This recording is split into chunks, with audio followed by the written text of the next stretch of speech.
Are you ready for money to obey you? Not someday, but starting now. Then hear this. Money is not the ruler of your life.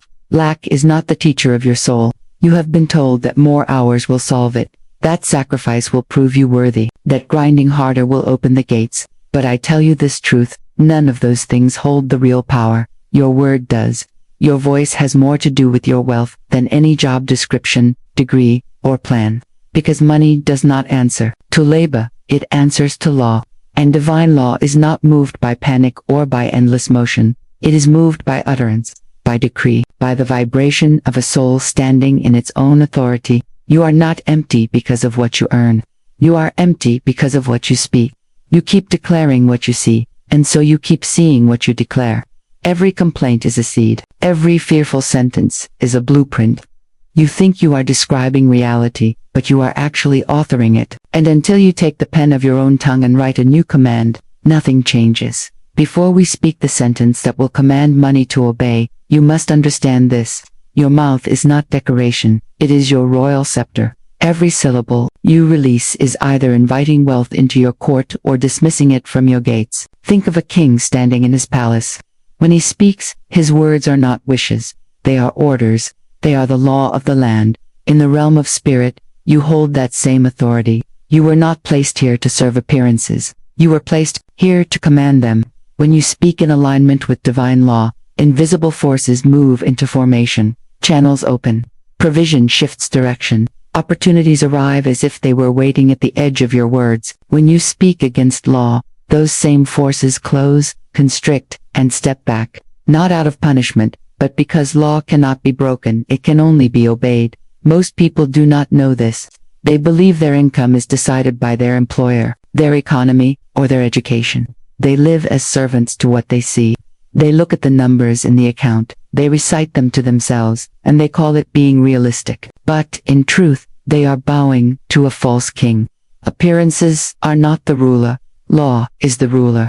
And law is moved by voice. Your words are the keys to the treasury. Picture your inner speech as a gate. Each time you speak fear, you shut the gate.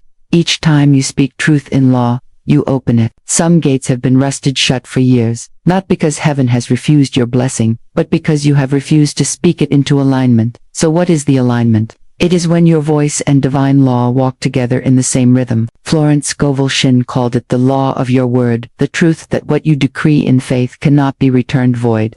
The reason this sentence you are about to learn has such power is because it is not a plea. It is not a hope. It is a command issued from your rightful place in the divine order. But authority must be understood before it can be used. If you hand a child the scepter of a kingdom without teaching them its weight, they will wave it like a toy. Many people do this with their words, speaking randomly, joking about their own lack, reciting their own struggle as if it were a song. They do not realize that every word is a law in seed form. That seed will sprout whether you meant it or not. Today I am telling you, the days of careless speech are over. If you are here because something in you is ready to rise into the seat of command. You are done describing your chains. You are ready to issue the decree that unlocks them. Close your eyes for a moment and see this. A sunrise over the city. The light touches every roof, every window, every street. Some people are already moving, rushing, striving. Others are sitting still, heavy with worry. And there you are, standing at the edge of a great golden river. This river is not made of water. It is made of supply. It flows in rhythm, in endless current, and every drop in it belongs to the one who commands it. You step forward, you lift the scepter of your own voice, and you speak, not from fear, not from need, from law. In that moment, the river bends toward you. This is not a fantasy. It is how divine law works. It responds to the one who remembers who they are, the one who knows that their mouth is the bridge between invisible and visible, the one who stops asking, "Can I afford it?" and starts declaring, "My supply is guaranteed by law." Affirm this now. My voice governs my wealth because my voice is law. Say it again, slowly, letting each word land. My voice governs my wealth because my voice is law. When you speak this way, you are no longer a servant to numbers on a screen. You are the one the numbers must obey. Before you hear the sentence that will shift your entire relationship with money, you must anchor this truth deep in your spirit. Law does not move for the hesitant. It moves for the certain. The words you speak from hesitation have no weight. The words you speak from authority carry the force of creation itself. So today, you will stop speaking what you see and start speaking what law declares. You will stop bowing to the false kings of circumstance and step into your rightful throne as commander of your own provision, because when you understand the authority you carry, the sentence you speak will not be an experiment. It will be the opening of the gate, and once the gate is open, the river will not stop until you tell it to. Before we speak it, you must know this. The only reason most never experience the obedience of money is because they never speak as the one who holds the scepter. They whisper when they should command. They ask when they should decree. They wait for proof before they speak the truth. But you will not. You will take the scepter now, and in the next breath, you will learn the sentence that, spoken once in authority, will set money in motion for the rest of your life. You have been taught that money moves by labor, that if you just work more hours, learn more skills, push harder, you will finally cross the line into abundance. But that is not the way of spiritual law. In truth, money does not answer to your clock. It answers to your command, and command is not shouted at the world through hustle. It is spoken into the field through your word. Florence Scovel Shinn called it the power of the tongue. Neville Goddard called it the creative word. Scripture calls it the word made flesh. It is the same law, in different tongues. The law of spoken command. Money is a vibration, and vibration is moved by voice. Not the shallow voice of casual chatter, but the deep resonance of conviction. Every time you speak, you set a tone in the invisible. That tone becomes form. Your subconscious, which holds the blueprint of your world, takes each word as an instruction. It does not ask if you meant it. It does not filter for jokes or casual remarks. It obeys. Picture the universe as a great post office. Your words are letters. The law is the delivery system. Each declaration you make is an address, a request, a command. Speak from fear, and the letter is stamped with shortage. Speak from authority, and the letter is marked urgent with overflow. The law delivers without bias. This is why two people can live in the same city, work the same job, have the same skills, and yet one always struggles while the other thrives. One speaks as if they are always catching up. The other speaks as if the supply is already theirs. The law does not choose favorites. It mirrors tone. You have been writing your financial story with your tongue. You have been placing orders in the storehouse of the unseen every time you open your mouth. The problem is not that the storehouse is empty. The problem is that you have been using the wrong words at the gate. Imagine an infinite treasury standing before you. Its doors are not locked, but they are voice-activated. They respond only to certain frequencies, certain words. When you speak from absence, I can't afford this, I'm always behind, money is hard to come by, the gate remains still, not because it is resisting you, but because it cannot translate the language of lack into the currency of abundance. Now, imagine standing at that same treasury and speaking from completion. I am supplied in every need, my wealth is circulating now. What I seek is seeking me. You are no longer knocking at the door. You are stepping inside. The law recognizes this tone and moves instantly to match it. This is not about pretending. It is about positioning. When you speak from the place of already having, you are not lying. You are aligning. You are choosing to speak from the reality of divine supply instead of the illusion of shortage. Here is your first tool. Every morning, before you touch your phone, before you check your accounts, speak this. I speak from the place of having, and the field answers. Say it slowly. Feel the words pass through your chest. See them like ripples across water, expanding far beyond what your eyes can track. When you speak like this, you are tuning your inner instrument to the song of wealth, and wealth, by law, will join the chorus. But here is where many stumble. They hear this law, they nod in agreement, but they do not change their daily speech. They bless their finances in the morning, then curse them by lunch. They declare overflow in prayer, then complain about the cost of living over coffee. And the subconscious, loyal servant that it is, hears both sets of instructions and delivers them both. The result is mixed harvest, mixed results, mixed peace. The law of spoken command is perfect. It cannot fail, but it will follow whichever master you set before it, faith or fear, abundance or lack. The delivery system is flawless. It will send exactly what you order. Your financial atmosphere right now is the echo of what you have been speaking. This is not to condemn you, it is to awaken you. You can change the echo by changing the sound. You can rescript your wealth by reshaping your words. There is a reason scripture says life and death are in the power of the tongue. The mouth is not just for describing what is, it is for authoring what will be. It is the royal scepter of your life. When you lift it in authority, the treasury opens. When you drag it through complaint, the gate grows heavy. From this moment forward, treat your speech like sacred currency. Do not spend it on lack. Do not gamble it on doubt. Place every word as if it is entering the divine record, because it is. Now hear this. The law does not ask you to earn its attention. It is already listening. It is already recording. It is already delivering. The question is, will you speak as a servant of circumstances, or as the commander of your own field? Because if this law is flawless, and it is, then the only reason money would not obey you is because you have been speaking against yourself. There is a thief in your house, and it has been stealing from you for years. Not in the night. Not in secret. In broad daylight, right under your nose, with your full permission. That thief is the voice on your own tongue. You speak it without thought. You drop its phrases into conversations like coins into a fountain, never realizing that each one is a wish for limitation. I can't afford that. I never have enough. Money doesn't grow on trees. I'm just trying to make ends meet. These may sound harmless, even humble, but in the court of divine law, they are binding decrees, and the law delivers exactly what you order. Florence Scovel Shinn said, "Your word is your wand." What she did not need to add is that the wand does not care if you wave it in blessing or in curse. Every sentence is a spell, and the law of vibration has no filter for sarcasm or self-pity. The subconscious takes every word as an instruction, and sets the entire universe into motion to obey it. Imagine a king who holds the keys to a vault overflowing with treasure. The gatekeepers stand ready, waiting for his command to open the doors. But instead of saying, "Bring me my gold," he mutters, "I suppose the vault is empty." The guards obey. They close the gate, lock the doors, and leave him pacing the hall in rags, wondering why no wealth appears. This is how most live. Speaking locks their own vault. Your tongue is not casual. It is not entertainment. It is the scepter of a ruler, and the moment you point it at your finances, you either summon supply or shut it out.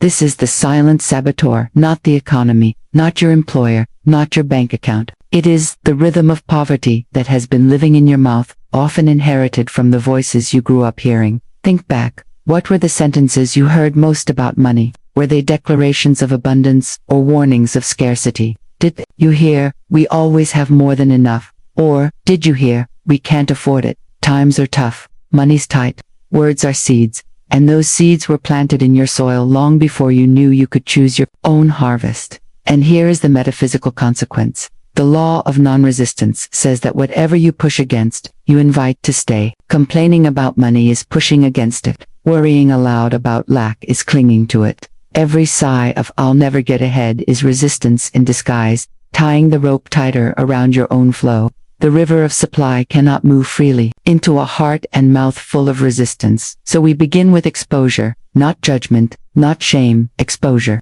You cannot command what you will not first confront. For one full day, I want you to keep a record, support it. Write down every single money-related phrase you speak. At night, read it back. You will see on paper the blueprint of your financial vibration. It may shock you, it may break your heart, but it will also give you the key, because the moment you see the sabotage, you can replace it with command. Here is your replacement. The moment you catch a limiting phrase rising to your lips, stop and say instead, "Everything I need arrives by divine right." Say it in the grocery store. Say it when you see the bill. Say it when you feel the old words burning to come out. This is not denial. This is correction. You are reprogramming the rhythm of your vault. Close your eyes for a moment. See yourself standing before an infinite storehouse, its doors tall as mountains, its treasures spilling light into the air. The gate is closed, but the hinges are waiting. You place your hand on the handle, and you speak, "By divine right, my supply flows now." The doors swing wide. This is not fantasy. This is the law of command in action, but it only opens to the voice that knows its authority. And here is the truth. As long as the sabotaging tongue speaks, the commanding tongue sleeps. You cannot serve two masters, the voice of lack and the voice of law, at the same time. One must fall silent for the other to rise. So we strip the sabotage of its power. We silence the thief, and then we awaken the king. Because the moment your words stop blocking supply, they start building it. And from this silence of resistance, a new authority will be born. You have learned the law. You have silenced the sabotage. Now comes the moment that separates those who wish from those who command. This is where you step into the throne room of your own spirit and speak as one who governs, not as one who begs. The law of assumption is not a theory. It is the act of taking the result into your being before it has appeared in form. It is the refusal to leave space for doubt. When you speak the sentence that moves money, it must be wrapped in the vibration of already having. Not one grain of hesitation may be hidden in your tone. The universe is listening for certainty. Think of it this way. The king does not lean forward in his chair and hope his guards will obey. He does not bargain. He does not explain. He simply says, "Open the gates," and the gates swing wide. This is the posture you must carry. If you plead at the gate stays closed. But if you speak from the throne, the gate obeys. Your body must know this truth as much as your mind does. That is why we train the vessel. Before you speak, anchor your breath deep into your lower belly. This grounds your voice. It steadies your tone. You are not shouting. You are not rushing. You are releasing sound like a river flowing from a mountain. Each word is placed with care. Each pause deliberate. Try this. Inhale slowly for a count of 4. Feeling the breath expand from the base of your spine upward. Hold it for a moment, letting your body register stillness. Then speak, allowing the voice to resonate in your chest. This resonance carries power. It is the difference between a hollow order and a decree that vibrates through the unseen. And when you speak, pause in the right places. The pause is not weakness. It is the mark of authority. The general does not run his orders together. He gives space for each command to land, for each soldier to register the instruction. You are commanding the forces of substance. Give them time to hear you. The timing of your declaration is just as vital. Florence Scovel Shinn taught that the moment of fear is the moment of greatest opportunity to command. When lack flashes before you, when a bill arrives, when the old panic rises, that is your 10-second window. Within 10 seconds of the fear, speak the sentence. This interrupts the pattern before it writes itself into your reality. So if you feel the stomach drop, if you see the bank balance and hear the old voice whisper, "It's not enough," that is your cue. Inhale, set your shoulders, feel the crown on your head. Then declare, "My word moves substance into form instantly and perfectly." Say it once, with finality. Do not repeat it in anxiety. Repetition born of fear is begging. A king does not beg. This crown is not imagination, it is symbol. Every time you speak, I want you to see it in your mind, a golden circlet resting on your head, glowing with the light of divine right. From it, waves of command move outward, touching every channel through which your supply can flow. The moment you see the crown, your posture changes. Your breath deepens. Your words carry weight.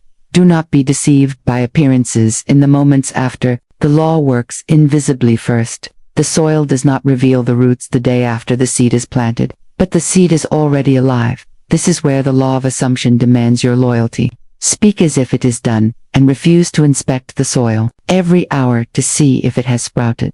I will tell you something few understand. The throne is not a chair in a palace. It is a state of consciousness. It is the place inside you where you know, without strain, that the law will obey. You can be standing in a small apartment, looking at a nearly empty fridge, and still speak from the throne. You can be walking through a storm, and still carry the sun inside. The throne is your alignment with divine law, and when you speak from that alignment, money does not have a choice. It must obey. Not because you are special in human terms, but because you are acting in your true authority as a spiritual being. The law is impartial. It will just as quickly obey the voice of poverty as the voice of wealth. You are choosing which voice it hears, so we train. Every day for the next 7 days, find a quiet moment. Stand tall, close your eyes, feel the weight of the crown, breathe into your lower belly. See the treasury of heaven before you, vast and endless. Then speak your sentence once, with calm, unshakable certainty, then walk away knowing it is done. This daily practice will make the tone of command natural. Soon, will not be something you do, but something you are. And when the real test comes, the unexpected bill, the delayed payment, the sudden expense, you will not scramble for words. You will not fall into the old rhythm. You will already be seated on the throne, and the sentence will flow from you as easily as breath is the moment the law recognizes its master. Remember this above all: authority is not volume, it is not force, it is the deep stillness of one who knows. The river does not strain to reach the ocean, it simply moves in the direction it was always meant to flow. Your words, spoken from the throne, flow into form the same way. Now, let me show you what happens when this posture of command is lived out in the real world, when a person takes this sentence and makes it the ruling law of their life. She was not lazy, she was not careless, she was not reckless with her money. In fact, she was everything the world told her to be: hardworking, generous, prayerful. Yet month after month, the numbers did not add up. The bills always seemed to arrive before the income. She gave to others, but nothing seemed to replenish her. And though she loved God, she secretly wondered if heaven had forgotten her address. Her name was Clara. She had read every verse on provision, recited every affirmation she could find, and tithed faithfully for years.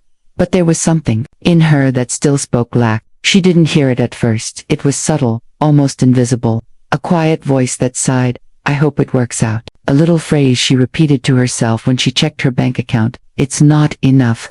She didn't know those words were orders to the law. She didn't know she was closing the gates she kept praying would open. One evening, sitting alone in her small kitchen, she stumbled upon a teaching, a sentence. The teacher said that if spoken once with authority, would move money forever. Clara almost laughed. She had heard too many secrets to believe another one. But something in the tone, calm, confident, certain, reached past her doubt. The teacher said, "Money does not obey toil, it obeys command, and your word is law." Then came the sentence, "My word moves substance into form instantly and perfectly." The moment she heard it, she felt something tighten in her chest. Not resistance, recognition, as if her spirit had been waiting for those exact words to be spoken aloud. That night she stood in her living room, barefoot on the carpet, and said it once, not from hope, not from desperation. She followed the instructions. She breathed deep into her belly. She imagined the weight of a crown on her head, and she spoke it as though the whole universe leaned in to listen. Then she let it go. The next morning, she began what she would later call her 14-day throne test. Every morning, before checking her phone, before speaking to anyone, she would stand tall, close her eyes, and declare, "My word moves substance into form instantly and perfectly." She would say it again before bed, feeling the certainty sink deeper each time. And during the day, whenever fear tried to creep in, she would speak it within 10 seconds, cutting the fear before it could root. By the third day, something had shifted in her tone. When she answered the phone, when she spoke to clients, when she prayed, there was a new steadiness, a quiet authority. She no longer spoke of trying to make ends meet. She stopped saying, "We'll see what happens." It wasn't effort, it was alignment. By the 6th day, she noticed an absence. The tightness in her stomach that usually appeared when she checked her bank account was gone. In its place was a sense of peace she couldn't explain. She began to imagine, without forcing it, the feeling of walking into a life where money was a faithful servant, not a constant test. On the 9th day, she received a text from a former client she had not spoken to in over a year. He had a project he thought she'd be perfect for, urgent, well-paying, and exactly in her field. She accepted without hesitation. What she didn't know at the time was that he had been thinking about her for weeks, but had only decided to reach out that morning. By the 12th day, 2 small refunds appeared in her account, both from overpayments she hadn't even known she made. They weren't huge amounts, but they were signs. And Clara noticed she wasn't reacting with surprise anymore. She was simply saying, "Of course." On the 14th day, the project deposit from her old client arrived, an amount large enough to not only cover her month's expenses, but also leave a cushion she hadn't seen in years. And as she sat looking at the confirmation email, she understood something profound. The supply had been in motion before she spoke the sentence. The sentence didn't create the opportunity, it positioned her to receive it without resistance, without delay, without self-sabotage. She thought back to the moment she first heard it, and realized the truth. The law had always been ready to serve, but until she gave the clear command, it had been waiting at the gate.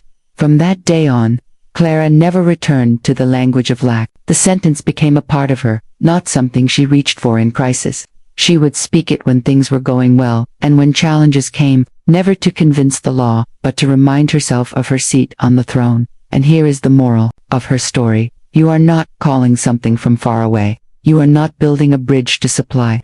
You are simply stepping into the place where it has always been waiting. The sentence is the key that unlocks the storehouse you didn't know. You were already standing in dot, so now I look at you. Yes, you, the listener who has been faithful, hardworking, and still wondering why the struggle continues. I tell you, today your answer is not in adding more toil, more strategy, more stress. It is in commanding the law with a voice that knows. Because, if Clara's life could shift in 14 days, yours can too. The law makes no favorites. It does not bless one and deny another. It obeys the clearest voice, and your voice, spoken with authority, can move the same mountains. The moment the words leave your mouth with faith, the law is already in motion. You may not see it yet, but the command has been received. It is not floating in the air, waiting for permission. It is moving now unseen. Unfaltering, unstoppable. This is where most people fail. They speak once, then watch the ground as if waiting for a seed to sprout in an instant. When they don't see results in a day, they dig up the soil to check, and in doing so, they kill the root before it can rise.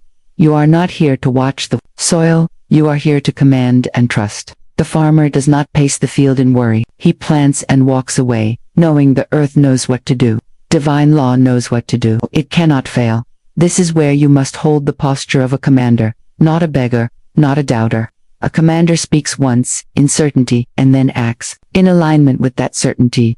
Florence Scovel Shinn called it the perfect word, a statement so aligned with divine truth that it does not waver, does not dilute, does not apologize for existing. When you speak your perfect word, the law says, it is done, and yet the test will come. Not from God, but from your own old patterns. The bill will arrive. The account will look small, the opportunity will seem delayed, and your old tongue will want to say, it's not working. That is the moment of truth. That is the place where the old self dies or lives on. You must speak the sentence again, not in panic, but in power. Not to make it happen, it is already happening, but to keep your vibration in agreement with what has already been set in motion. Here is your final training. For the next 7 days, you will speak the sentence whenever a money fear appears, and you will do it within 10 seconds. Why? Because fear moves fast. If you let it take root for longer, it begins to spread through your mind and body. Cut it off quickly. Replace it instantly. If the thought says, what if there's not enough, you will answer, I cast the burden of lack on the Christ within, and I go free to receive unlimited supply. If the voice says, you can't afford that, you will reply, everything I need arrives by divine right. If the feeling of anxiety rises, you will breathe deep, straighten your spine, and declare, money knows my voice and answers my call. This is not positive thinking. This is law enforcement, the highest kind. You are enforcing divine law over your own life. You are standing as the appointed authority over your own affairs, and I will challenge you further. Do not keep this private. Publicly declare your commitment. Go to the comments and write, I cast the burden of lack on the Christ within, and I go free to receive unlimited supply, not as a wish, but as a signature on a decree. When you make your declaration visible, you step into the energy of witness, and what is witnessed carries greater weight in the unseen. Remember this truth. One word spoken in full authority can shift the atmosphere instantly, but repetition builds dominion. The first command sends the order.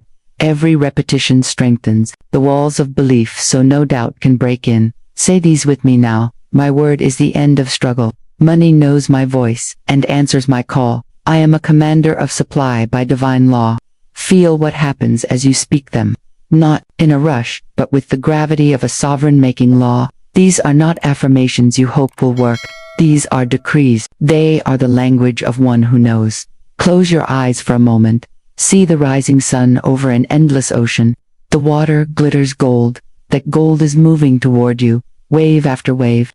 You are not chasing it. You are standing, hands open. As it pours in, this is your position now, open, certain, receptive. The sentence has been given. The law has been awakened. The command has been set in motion. There is nothing left but to live in agreement with it. There is nothing left but to live in agreement with it. For the next 7 days, and beyond, your tongue will speak only from authority. Your mind will picture only completion. Your heart will rest in the knowledge that divine law is perfect, and it is working now. So rise, stand taller, let your voice carry the tone of one who knows the gates have opened. And as you walk forward, remember the law is not waiting to see if you are worthy. It is only waiting to hear if you are certain. Speak, and watch money obey. This is where the journey turns into a covenant. Not a hope, not a theory, but an unbreakable bond between your word and the law that carries it out. Today, you have not simply learned a sentence. You have stepped into the ancient agreement between creation and creator. You are no longer a seeker trying to find the path. You are the path. You are no longer one who waits for permission to prosper. You are the one who commands the gates to open. And in this moment, the law is not in some far-off place. It is here. It is listening. It is moving.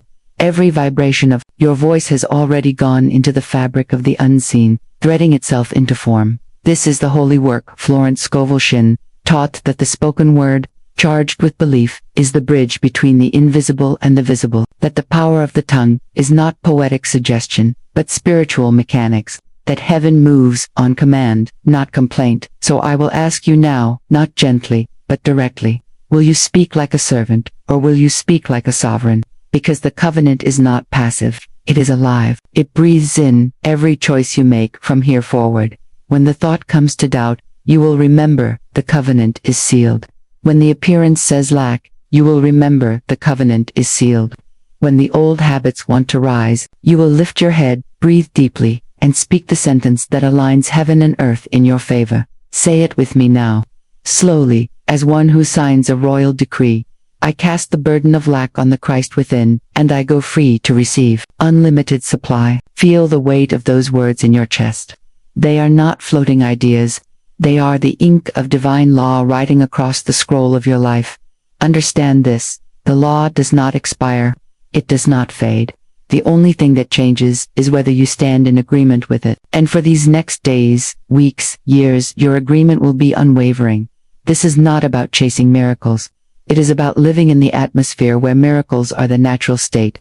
It is about waking up and knowing that the supply is already here, and your role is only to align, to speak, to receive. You may feel the urge to test it, to look for signs. Do not test trust. The fruit will appear, and when it does, you will recognize it as the return of the word you sent out, multiplied, pressed down, and overflowing. I invite you now into a deeper challenge, not for 7 days, but for life. Every time fear appears, you will meet it with authority. Every time lack whispers, you will drown it with truth. Every time someone else speaks defeat, you will silently affirm your abundance and bless their path. For the law you have awakened today is not just for you. Your vibration, your declarations, will ripple outward. They will shift the atmosphere of your home, your work, your relationships. Others will begin to notice the peace you carry, the certainty in your tone, the provision that seems to find you without struggle. And when they ask, you will tell them the truth, that money obeys the one who speaks from the throne of divine law. So as we close this sacred moment, let this be the final charge. Stand tall in your inner temple. Hold the royal scepter of your voice with reverence. Speak only what you desire to see.